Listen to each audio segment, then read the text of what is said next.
will bear much fruit.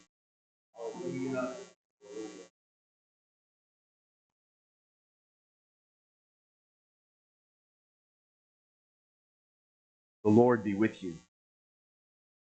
A reading from the Holy Gospel according to Luke. Asked by the Pharisees when the kingdom of God would come, Jesus said in reply, "The coming of the kingdom of God cannot be observed, and no one will announce, 'Look, here it is,' or 'There it is.' For behold, the kingdom of God is among you." Then he said to his disciples, "The days will come when you will long to see one of those days of the Son of Man, but you will not see it. There will be those who will say to you, 'Look, there he is,' or 'Look, here he is.' Do not go off. Do not run in pursuit. For just as lightning flashes and lights up the sky from one side to the other, so will the Son of Man be in his day. But first he must suffer greatly and be rejected by this generation." The Gospel of the Lord.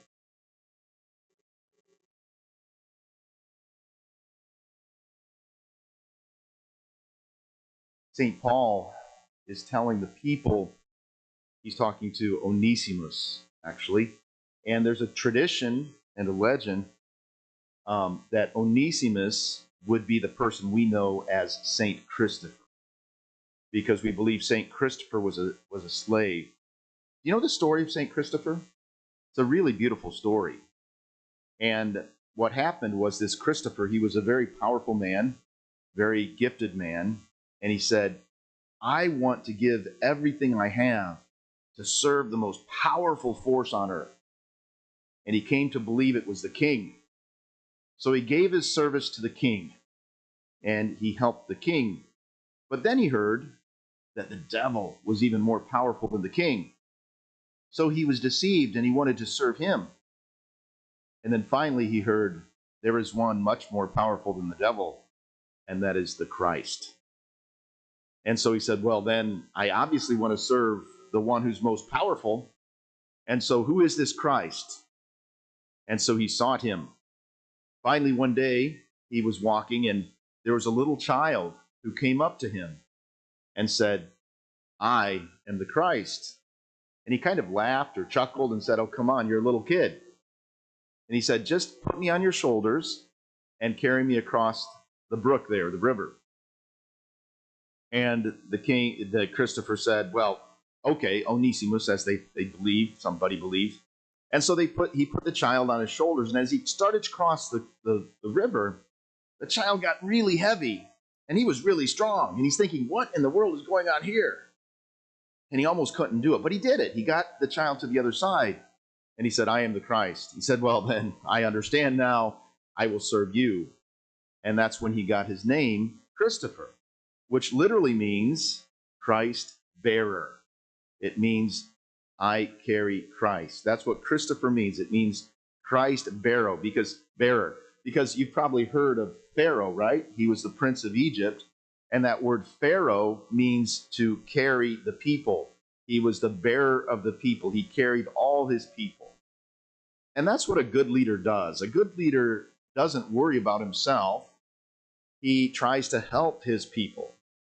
And what's really cool about our country is we, like no other country on earth, we are the ones who choose our leaders. We are the ones that pick our leaders. It's not some person said, "I'm so great, I'm going to be your king." But no, we sit there and say, "You know what, we're going to select and elect you to be our king because you're called to help us. And if you don't help us, we won't elect you." But for us in the Christian world, we give ourselves over to Jesus. And we know that Jesus will take care of us even if we have bad leaders. Even if we have leaders that don't defend life, even if we have leaders that don't care about the poor, we pray that we get rid of those bad leaders, but we know that even amidst bad leaders, we are protected by Jesus because he's going to take care of us. And so that's why we don't need to worry about anything. That's what's so important about our Christian faith. Jesus is telling us Hey, don't think that somebody has this all figured out. Don't think and don't follow some guy that says, hey, come follow me because Jesus is over here. He says, no. He says, the kingdom of God is in your midst. So what's really cool about this is when Jesus was on earth, he was talking to the religious leaders, the Pharisees and the Sadducees, and many of them didn't even recognize who he was. In fact, some of them worked to have him killed and crucified. So even though they were looking at God in the face, they didn't see it. And so what Jesus is telling us here, if we can see Jesus in everyone, we're not going to miss the kingdom of God.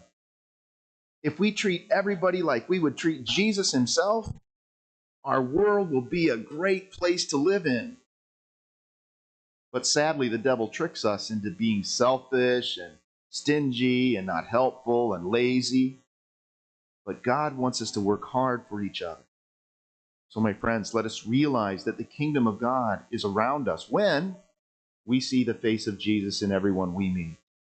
That's the essence of our faith. To see Jesus, to be holy, to help people recognize that there's something different about us because we care about them and we think about them and we want to help them. We're not looking out for ourselves, but we're looking out for others because we know that Jesus has a place for us in heaven. And that's where we're going, hopefully. If we accept Jesus and we follow him and do our best to serve him and are sorry for our weaknesses and our sins and we strive to repent and turn a new direction, it will all go well with us because God loves us more than we can begin to imagine. Remember, each and every one of you is an infinitely valuable, one-of-a-kind masterpiece created by God for a mission. So try and say every day, Lord, let me know what you want me to do. Because if you do what God wants, you'll be really, really happy. And you know what? Those around you will be a lot happier too, because you'll be kind, loving, generous, and good. Let us pray that we pursue the true, the good, and the beautiful in all things, and let others see Jesus in us so that we can bring the kingdom of God to them. In the name of the Father, and to the Son, and to the Holy Spirit, amen.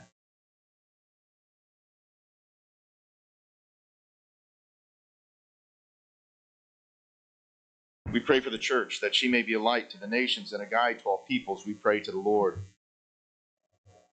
For all nations throughout the world, that they may know and serve the common good and not be motivated by greed and self-interest, we pray to the Lord. For Jim Donovan, the intention of this Mass, we pray to the Lord.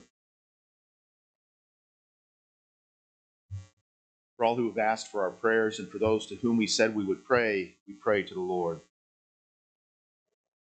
Let us pray that all corruption be uncovered, both in the church and in the world, and that those responsible for it lose their power or be converted, so that we can have leaders that respect life, religious liberty, and all that's in accord with natural law.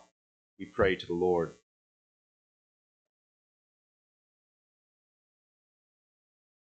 For all the sick and the suffering, those who have been touched by the coronavirus, the case increase, all these different things, that God may supernaturally intervene with Our Lady's request, praying for it as well, that we are delivered from this coronavirus and this pandemic. We pray to the Lord. For all the first responders, those who are in the healthcare profession, the police officers, the military personnel, who try and bring order and civility to our society, that they may not lose heart, we pray to the Lord.